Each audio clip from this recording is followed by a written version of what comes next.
Shirt പോലും ഇടാൻ അനുവദിക്കാതെയാണ് മറുനാടൻ മലയാളി എന്ന യൂട്യൂബ് ചാനൽ ഉടമയായ ഷാജൻ സ്കറിയെ ഇന്നലെ പോലീസ് അറസ്റ്റ് ചെയ്തുകൊണ്ടുപോയത്.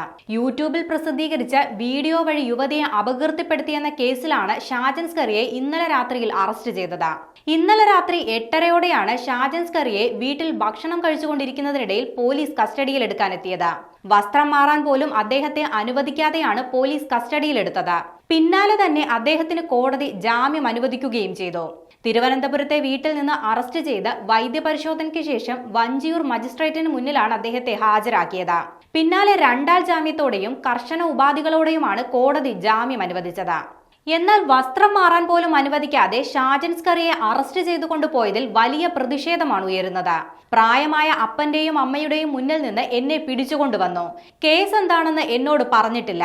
മകൾക്ക് വേണ്ടി അഴിമതി നടത്തുന്ന മുഖ്യമന്ത്രിക്കെതിരെ അവസാനം വരെ നിലകൊള്ളുമെന്നും പിണറായിസം തുലയട്ടെ എന്നും പ്രതികരിച്ചുകൊണ്ടാണ് ഷാജൻ സ്കറിയ പോലീസിനോടൊപ്പം പോയത്. മാഹി സ്വദേശിയായ യുവതിയാണ് യൂട്യൂബിൽ പ്രസിദ്ധീകരിച്ച വീഡിയോയിലൂടെ ഷാജൻ സ്കറിയ ലൈംഗികാധിക്ഷേപം നടത്തിയെന്നാരോപിച്ച് അപകീർത്തി പരാതി നൽകിയത്. ലൈംഗിക വാഗ്ദാനം നൽകി ഹണി ട്രാപ്പിലൂടെ പണം തട്ടിയെടുക്കുന്നുവെന്ന് ആരോപിച്ചാണ് മറുനാടൻ മലയാളി യൂട്യൂബ് ചാനലിൽ പ്രസിദ്ധീകരിച്ച വീഡിയോയിലൂടെ യുവതിയെ അപകീർത്തിപ്പെടുത്തിയത്. തന്നെ സമൂഹത്തിനു മുന്നിലും കുടുംബത്തിനു മുന്നിലും മോശം സ്ത്രീയായി ചിത്രീകരിച്ച് അപകീർത്തിപ്പെടുത്തിയെന്ന് യുവതി തന്റെ പരാതിയിൽ വ്യക്തമാക്കിയിരുന്നു.